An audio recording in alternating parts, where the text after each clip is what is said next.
Bienvenidas y bienvenidos. Mi nombre es Marina Santini y esto es La Diaria Vivo. Uruguay ratificó en la ONU su enérgica condena al accionar ruso frente a Ucrania. Este lunes, Uruguay participó en una sesión extraordinaria de la Asamblea General de las Naciones Unidas, donde el embajador uruguayo Carlos Amorín expresó la firme condena de Uruguay ante la invasión rusa en territorio ucraniano. En esta instancia se está sometiendo a votación una resolución titulada La agresión armada no provocada de Rusia contra Ucrania, que condena en los términos más fuertes la agresión rusa. En su discurso, Amorín desarrolló la postura de Uruguay y subrayó la responsabilidad que tiene la ONU ante este conflicto.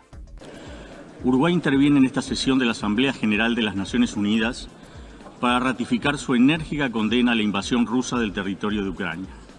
Los integrantes de esta organización tenemos la responsabilidad de velar por el mantenimiento de la paz y la seguridad internacionales y los objetivos consagrados en su carta. Es completamente inaceptable que la soberanía, la integridad territorial y la independencia de Ucrania sean avasalladas. El representante uruguayo ante la ONU condenó también que Rusia reconociera la independencia de las entidades separatistas Donetsk y Lugansk días atrás, antes de la invasión, y lo calificó como una violación grave del derecho internacional. Por otro lado, apeló a la resolución de los conflictos de forma pacífica. El rechazo del uso o de la amenaza de la fuerza y la solución pacífica de las controversias constituyen principios rectores de la política exterior del Uruguay. En conformidad con ellos, Uruguay ha exhortado a las partes involucradas a continuar con los esfuerzos para resolver sus diferencias exclusivamente por medios pacíficos a través de negociaciones diplomáticas. Para finalizar, exhortó al gobierno ruso a retirarse del territorio ucraniano. Uruguay nunca aceptará ni justificará la guerra como instrumento de política internacional. Uruguay exhorta a la Federación Rusa a retirar todos sus efectivos militares del territorio ucraniano y renueva su llamamiento a todas las partes en conflicto para que vuelvan a la mesa de negociaciones. Por otra parte, el viernes, la Organización de los Estados Americanos emitió una declaración que también condena la invasión a Ucrania por parte de Rusia.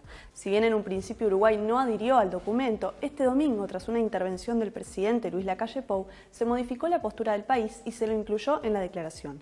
Así, se sumó a los 24 países firmantes y se distanció de la postura adoptada por países como Argentina, Brasil, Bolivia, El Salvador y Nicaragua. El gobierno anunció una suba de 2% en los precios de naftas, gasoil y supergas. El ministro de Industria, Omar Paganini, explicó que el aumento que regirá a partir de este martes fue menor al que recomendó la URSEA, basada en el precio de paridad de importación, con el fin de disminuir el impacto. Como ustedes saben, la URSEA había recomendado un ajuste entre 5 y 8% según el producto, de acuerdo a lo que está pasando en el mundo, que es una gran volatilidad vinculada con la guerra y con la invasión de Rusia a Ucrania. El gobierno decidió, en base a las condiciones financieras de ANCAP, y como siempre tratando de mitigar este impacto en el sector productivo y en los ciudadanos, que el aumento va a ser del 2%. Más precisamente, la nafta Super 95 subirá 1,47 pesos por litro, mientras que el gasoil 50S aumentará 1,05 pesos. Consultado respecto de si hay fines políticos detrás de la decisión, que contradice lo que indica la LUC, Paganini reiteró que los informes del órgano son sugerencias que el gobierno no debe tomar necesariamente. Nos mantenemos en nuestro principio, la URSEA publica un valor objetivo que todos vemos. Según la URSEA habría que haber subido 3,6 pesos. En la nafta habría que haber subido 4 pesos por 2 en gasoil, y tomamos una decisión la mejor para la ciudadanía, pero si fuera por simples actos electorales estaríamos diciendo, bueno, lo discutimos después.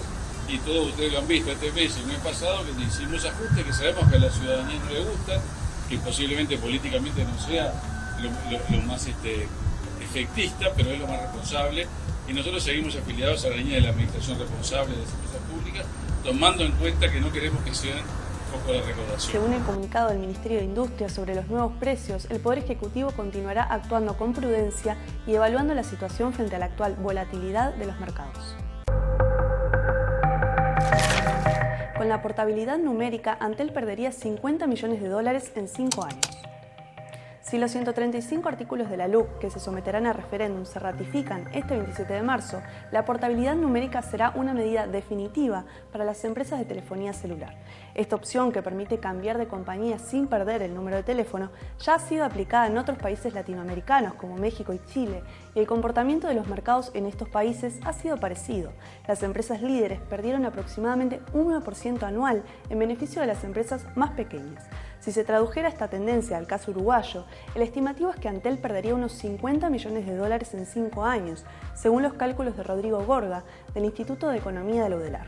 El economista añade en su estudio que el debilitamiento de la posición del mercado de Antel afectaría sus niveles de inversión y reduciría por esa vía el bienestar de los consumidores, que ya no podrán acceder a los productos de mayor calidad que se generan por las importantes inversiones en tecnología que hace la compañía estatal.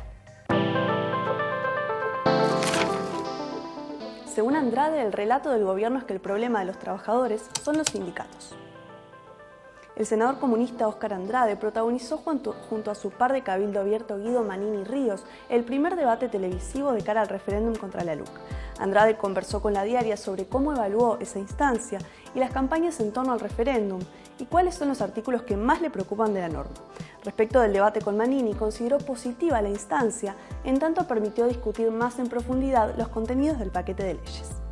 Yo creo que el nivel de intercambio es todavía muy insuficiente. Fue una aproximación a los temas porque son temas complejos. Pero creo que de todas maneras sirvió para hacer un aporte que salga de la caricatura. Y yo estoy convencido que si nosotros logramos que la información se profundice en este mes, la amplitud de la victoria del sí puede ser muy importante, porque en general, en cada una de las temáticas que está en consulta del referéndum, la base social potencial de respaldo a la propuesta es amplísima. En este sentido, puso un ejemplo que a su entender hace evidente la opción correcta a votar. No hace falta tener referencias de izquierda o de vínculo cultura sindical para entender que es una desproporción que el homicidio intencional, o sea, que matara intencionalmente a una persona tenga una pena mínima de 2 años y que la comercialización menor de drogas, esto es 5 porros en la casa de un muchacho o una muchacha, tenga una pena de 4 años. O sea, es la opinión de todos los catedráticos del derecho penal de que esto es desproporcionado. Pero cualquier persona que se ponga a reflexionar va a decir, bueno, ¿qué práctica estoy reprochando de mayor manera? ¿Esta o esta otra? Andrade cuestionó lo que llamó la inflación punitiva que propone el gobierno a través de la LUC y cuestionó que el argumento contra la oposición sea que busca defender a los delincuentes. Sostuvo que en realidad el exceso punitivista no resuelve los problemas de fondo ni en materia de seguridad ni en ninguna otra. Volviendo al debate, contestó sobre la decisión del director de los medios públicos, Gerardo Sotelo, de no transmitir la instancia por Canal 5. Bueno, yo creo que en eso hay consenso de que fue un profundo error. Y después del debate, más. Era la primera vez que en el Uruguay, en el interior del país, íbamos a debatir 2 senadores que encabezamos lista al Senado de la República. Es un hecho que era notorio que iba a tener trascendencia. Es más, cuando Manini plantea la posibilidad de que estaba dispuesto a debatir, que fue en julio del año pasado, digo, bueno, qué bárbaro. Yo lo primero que supuse es, este es un debate que se vende solo. ¿Crees que hubo una mano negra?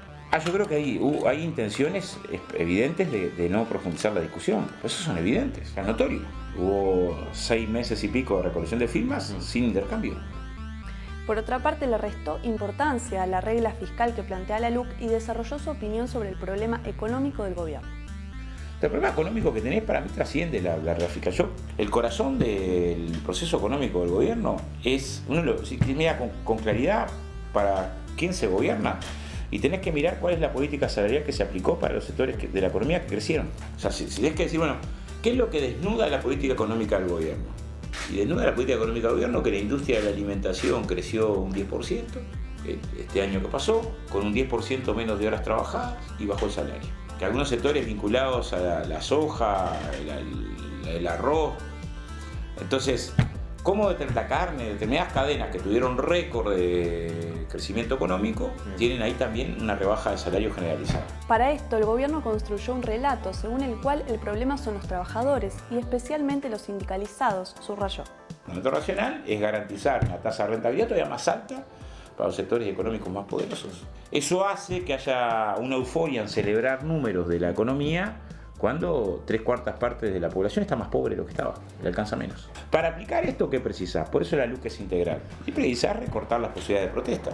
Por eso un piquete de huelga pasa a ser criminalizado, o la huelga reglamentada. Para eso precisás construir un discurso para el consenso, que es un relato insólito, que es este. El Uruguay parecería ser el único país del mundo donde los abusos son de los trabajadores a los empresarios. Construyeron un relato de que el problema de los trabajadores son los sindicatos, son los mágicos. No, de verdad, desde el punto de vista de instalar un relato que no encuentra raíces con la... Pero el problema de los trabajadores es cuando no tienen sindicato, y los abusos patronales cuando no tienen sindicato. El senador ve con buenos ojos que haya nuevos debates sobre la LUC y dijo que aunque está dispuesto a seguir participando, considera que la decisión de quién debe debatir tiene que tomarla el comando. Cura destituido por abuso sexual en Uruguay fue destinado a Argentina y Perú. En 2009, el Vaticano le quitó la condición de sacerdote a Roberto García por casos de abuso sexual infantil cometidos en Uruguay. Después de un artículo publicado en La Diaria hace unos días, varias personas se comunicaron con este medio para brindar datos sobre la trayectoria de García luego de su destitución. García fue trasladado a comunidades religiosas en Argentina y Perú con la restricción de no tener contacto alguno con menores, ni menos aún en colegios, según informó la Compañía de Jesús, organización de orden jesuita a la que pertenece. Sin embargo, hay fotos de una actividad en Lima en 2010 donde se puede ver a García con niños. Por otra parte, una persona lo vio en Córdoba en un hogar de religiosos ubicado en un piso que queda arriba de un colegio. Desde su destitución en 2009, García ha vuelto a Uruguay varias veces en verano a visitar a familiares y hay víctimas que lo han visto en la calle. En las búsquedas en internet, García casi no aparece, salvo en algunas menciones a la Fundación La Huella, una granja hogar para niños en situación de vulnerabilidad, creada a mediados de 1970, cuyo mayor referente fue Luis Perico Aguirre. La negociación entre Ucrania y Rusia no llegó a un alto al fuego, pero se identificaron ciertos avances. Este lunes, delegaciones de Rusia y Ucrania se encontraron en Bielorrusia para un primer acercamiento luego de la invasión que Rusia concretó el jueves. El encuentro, que duró más de 5 horas, no llegó a un alto al fuego y desde Moscú se sigue atacando la capital ucraniana, Kiev, además de otras ciudades de gran población del país. De todas formas, desde ambas partes se identificaron avances en el conflicto. El asesor del presidente ucraniano, Mikhail Podolyak, explicó a EFE que se sigue negociando el cese de los ataques e informó que para eso cada parte evaluará la situación y volverán a reunirse en los próximos días. Mientras tanto, el asesor presidencial ruso, Vladimir Medinsky, aseguró que en la reunión se encontraron puntos en común que deberán continuarse en la siguiente instancia. Paralelamente, hay una lista de más de 1.400 escritores que declararon su solidaridad hacia Ucrania y denunciaron la responsabilidad del gobierno de Vladimir Putin por las muertes ocasionadas en el marco de la invasión. Entre los autores está la ucraniana Svetlana Alexievich, el turco Orhan Pamuk y la polaca Olga Tokarczuk, los 3 ganadores del Premio Nobel de Literatura. Y hasta acá llegó la Diaria Vivo de hoy. Por más información, análisis y entrevistas podés visitar nuestra página web. Nos vemos mañana, nos leemos siempre.